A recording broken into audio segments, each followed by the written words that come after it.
നമസ്കാരം. ഏതാനും ദിവസങ്ങൾക്ക് മുമ്പാണ് പ്രസിഡന്റ് ഡൊണാൾഡ് ട്രംപ് ചൈന അതീവ രഹസ്യമായി ആണവ പരീക്ഷണങ്ങൾ നടത്തുന്നു, അവർ ആണവായുധങ്ങളുടെ എണ്ണം കൂട്ടുന്നു, ആണവായുധങ്ങൾ വിന്യസിക്കാനുള്ള തയ്യാറെടുപ്പുകൾ നടത്തുന്നു എന്ന വിവരം പുറത്തുവിട്ടത്. എന്നാൽ നിരുത്തരവാദപരമായ പ്രസ്താവനയാണെന്നും ഇത് പച്ചക്കള്ളമാണെന്നും അമേരിക്കൻ പ്രസിഡന്റ് അടിസ്ഥാനരഹിതമായ ആരോപണങ്ങൾ ഉന്നയിക്കുകയാണ് എന്നുമാണ് ചൈന ഇതിനോട് ഔദ്യോഗികമായി പ്രതികരിച്ചത്. എന്നാൽ അങ്ങനെയല്ല. അമേരിക്കൻ പ്രസിഡന്റ് പറഞ്ഞതിൽ ചില കാര്യങ്ങളുണ്ട് എന്നതിൻ്റെ സൂചനകളാണ് ഇപ്പോൾ പുറത്തു വരുന്നത്. അതായത് അമേരിക്കയുടെ തന്നെ ഒരു ഉപഗ്രഹ ചിത്രങ്ങൾ വിശകലനം ചെയ്യുന്നതിൽ വിദഗ്ധനായിട്ടുള്ള ഒരു വ്യക്തി, അദ്ദേഹം ഇപ്പോൾ ഈ ഉപഗ്രഹ ചിത്രങ്ങൾ, ചൈനയിൽ നിന്നുള്ള ഉപഗ്രഹ ചിത്രങ്ങൾ പുറത്തുവിട്ടിരിക്കുകയാണ്. ബെന്നി ബെഹ്റാസ് എന്ന ഈ വിദഗ്ധൻ, അതായത് ഉപഗ്രഹ ചിത്രങ്ങൾ അപഗ്രഥിക്കുന്നതിൽ വിദഗ്ധനായിട്ടുള്ള വ്യക്തി, ഇദ്ദേഹം 2 ഉപഗ്രഹ ചിത്രങ്ങൾ, അതായത് 2022 അതുപോലെ തന്നെ 2026 4 വർഷങ്ങൾ അപ്പുറവും ഇപ്പുറവുമുള്ള 2 സെറ്റ് ഉപഗ്രഹ ചിത്രങ്ങളാണ് ഇതിനുവേണ്ടി പരീക്ഷണ വിധേയമാക്കിയത്. ഇതിൽ വളരെ കൃത്യമായ മാറ്റങ്ങൾ ചൈനയിൽ നിന്ന് കാണാൻ സാധിക്കുന്നുണ്ട് എന്നാണ് അദ്ദേഹം അഭിപ്രായപ്പെടുന്നത്. അതായത് ചൈനയുടെ തെക്കു പടിഞ്ഞാറൻ പ്രദേശത്തെ പ്രവിശ്യയായിട്ടുള്ള സിച്ചുവാൻ പ്രവിശ്യയിലാണ് ഇത്തരത്തിലുള്ള ഉപഗ്രഹ ചിത്രങ്ങൾ ലഭിച്ചിട്ടുള്ളത്. ആ ഉപഗ്രഹ ചിത്രങ്ങൾ അനുസരിച്ച് കഴിഞ്ഞ 4 വർഷത്തിനുള്ളിൽ ഈ പ്രവിശ്യയിൽ വലിയ വലിയ നിർമ്മാണ പ്രവർത്തനങ്ങൾ ചൈന നടത്തിയിരിക്കുന്നു. ഈ ആണവ പ്രോസസ്സിംഗ് നടത്തുന്ന അല്ലെങ്കിൽ അണുവായുധം നിർമ്മിക്കുന്ന റിയാക്ടറുകളെ പോലെ തോന്നിക്കുന്ന കെട്ടിടങ്ങളാണ് പലയിടങ്ങളിലും സ്ഥാപിച്ചിരിക്കുന്നത്. മാത്രമല്ല ഈ പ്രദേശങ്ങളിൽ വ്യാപകമായി ബങ്കറുകൾ നിർമ്മിച്ചിട്ടുണ്ട് എന്ന സൂചനയും ഈ ഉപഗ്രഹ ചിത്രങ്ങളിൽ നിന്ന് ലഭിക്കുന്നുണ്ട്. ആണവ റിയാക്ടറുകളും അതോടൊപ്പം തന്നെ ധാരാളം പൈപ്പ് ലൈൻ ശൃംഖലകളൊക്കെ ഘടിപ്പിച്ചിട്ടുള്ള മറ്റു ചില കെട്ടിടങ്ങൾ, അതോടൊപ്പം ബങ്കറുകൾ, ഇതെല്ലാം സൂചിപ്പിക്കുന്നത് ചൈന ആണവായുധങ്ങൾ നിർമ്മിക്കുന്നു, ആണവ പരീക്ഷണം അടക്കമുള്ളവ നടത്തുന്നു എന്ന് തന്നെയാണ്. ഈ ബങ്കറുകൾക്കുള്ളിലാകാം ഉഗ്രഹ സ്ഫോടന ശേഷിയുള്ള അണുബോംബുകൾ പരീക്ഷിക്കുന്നത് എന്നാണ് അമേരിക്കൻ വിദഗ്ധന്മാർ ഇപ്പോൾ കണക്ക് കൂട്ടുന്നത്. പൈപ്പ് ലൈനുകൾ വിന്യസിച്ചിട്ടുള്ള കെട്ടിടങ്ങൾ, ഇതെല്ലാം ആണവ റിയാക്ടറുകളുമായി ബന്ധപ്പെട്ട പ്രവർത്തനങ്ങൾ അവിടെ നടക്കുന്നു എന്നതിൻ്റെ സൂചനയാണ്. തീർച്ചയായും ചൈന ഒരു ആണവ രാജ്യമാണ്.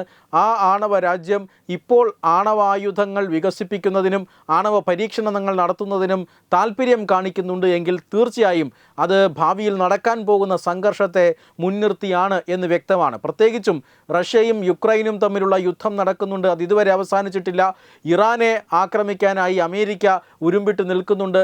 ഇസ്രായേലും മറ്റു പല രാജ്യങ്ങളുമായിട്ടുള്ള ആക്രമണത്തിന് തയ്യാറെടുപ്പ് നിൽക്കുന്നു. ലോകത്തിൻ്റെ പല ഭാഗങ്ങളിലും ഇത്തരത്തിലുള്ള സംഘർഷങ്ങൾ വർദ്ധിച്ചു വരികയാണ്.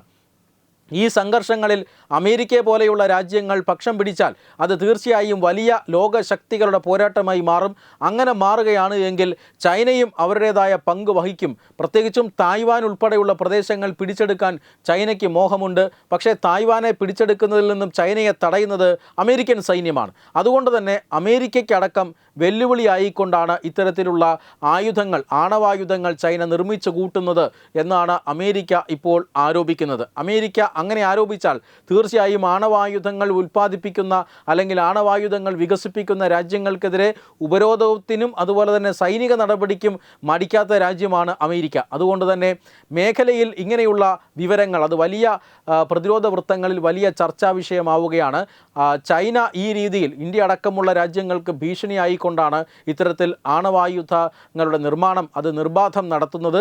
ഉപഗ്രഹ ചിത്രങ്ങൾ വ്യക്തമാക്കുന്നത് അതാണ്. ചൈന അതീവ രഹസ്യമായി ഇത്തരം കാര്യങ്ങൾ നടത്താൻ പേരുകേട്ട ഒരു രാജ്യമാണ്. കാരണം ചൈനയിൽ നിന്നും ഇത്തരം വിവരങ്ങൾ പുറത്തേക്ക് വരിക അത് ഏറെക്കുറെ അസാധ്യമായ കാര്യമാണ്. ഈ സാഹചര്യത്തിലാണ് ഉപഗ്രഹ ചിത്രങ്ങൾ ഏറെ പണിപ്പെട്ട് വിശകലനം ചെയ്യുന്ന വിദഗ്ധന്മാർ ചൈന ആണവ പരീക്ഷണങ്ങളും ആണവ ആയുധങ്ങളുടെ നിർമ്മാണവും നടത്തുന്നതിൽ വ്യാപൃതരാണ് എന്ന സൂചനകൾ ഇപ്പോൾ പുറത്തേക്ക് വരുന്നത്. ഇന്ത്യയും അമേരിക്കയും അടക്കമുള്ള രാജ്യങ്ങളുടെ പ്രതികരണങ്ങൾ ഒരുപക്ഷെ ഇതിന്മേൽ വരും ദിവസങ്ങളിൽ ഉണ്ടായേക്കാം. വെബ് ഡെസ്ക് തത്തുമൈ news. Brought you by Kerala AIDS control society. HIV AIDS സംബന്ധമായ സംശയങ്ങൾക്ക് 1097 എന്ന 24 മണിക്കൂറും പ്രവർത്തിക്കുന്ന ടോൾ ഫ്രീ നമ്പറിലേക്ക് വിളിക്കുക. വാട്സാപ്പിലും ഫേസ്ബുക്കിലും ഒക്കെ സ്റ്റാറ്റസ് അപ്ഡേറ്റ് ചെയ്യാറുണ്ടല്ലോ. HIV സ്റ്റാറ്റസോ HIV പിടിപെടാനുള്ള സാഹചര്യങ്ങളിൽ കൂടി അറിഞ്ഞോ അറിയാതെയോ കടന്നു പോയിട്ടുണ്ടാവാം. എന്തു തന്നെയായാലും മുൻകൂട്ടി പരിശോധിച്ച് HIV സ്റ്റാറ്റസ് അറിയൂ. സൗജന്യ HIV പരിശോധനയും കൗൺസിലിങ്ങും ആരോഗ്യ കേന്ദ്രങ്ങളിൽ പ്രവർത്തിക്കുന്ന ICTC അഥവാ ജ്യോതിസ് കേന്ദ്രങ്ങളെ സമീപിക്കുക. നിങ്ങളുടെ സ്റ്റാറ്റസ് എന്തായാലും വിവരങ്ങൾ രഹസ്യമായി സൂക്ഷിക്കുന്നതായിരിക്കും.